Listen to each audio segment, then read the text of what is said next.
करमपुर भरिसां Indus highway तां 1.5 महीनो अॻु अगवा थियल फिदा भंबरो खे बाज़ाब करायो वियो आहे। ट्रक ड्राइवर फिदा भंबरो खे 1.5 महीनो अॻु हथियारबंद अगवा करे विया हुआ।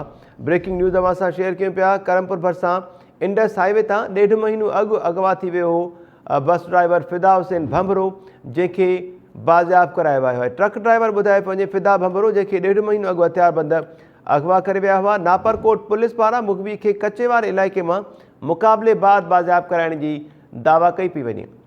अहम तरीन ख़बर अवां खे ॾियूं पिया। इन जा वधीक तफ़सील वठूं था करमपुर मां टाइम न्यूज़ जे रिपोर्टर सैफुल्लाह बिजाराणी खां।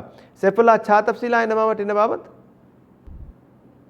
भरिसां नापरकोट थाणे जी हद मां 1.5 महीनो अॻु अगवा थियल ट्रक ड्राइवर फिदा हुसैन भंबरो खे पुलिस पारां बाज़ाब करायो वियो आहे। 1.5 महीनो अॻु जेको आहे पत्थर खणी करे घोसपुर तरफ़ वेंदड़ ट्रक ड्राइवर फिदा हुसैन भंबरो खे नापरकोट जी हद मां लंजो लाड़ो वटां हथियारबंद अगवा करे खणी विया हुआ। जंहिंखां पोइ धाड़ेलनि पारां मुखबी जे वारसनि खां 10 लख रुपया भुंग तलब कयो वियो हो।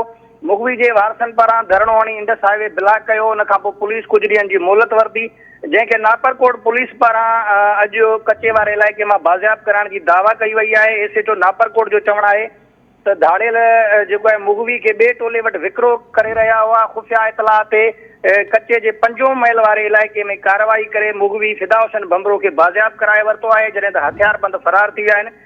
ऐं मुखबी जी बाज़ाबी बाद संदसि घर में ख़ुशी छाइजी वई आहे। जी ठीकु आहे सैफुल्लाह बिजाराणी, महिरबानी तफ़सील ॾियण जे लाइ।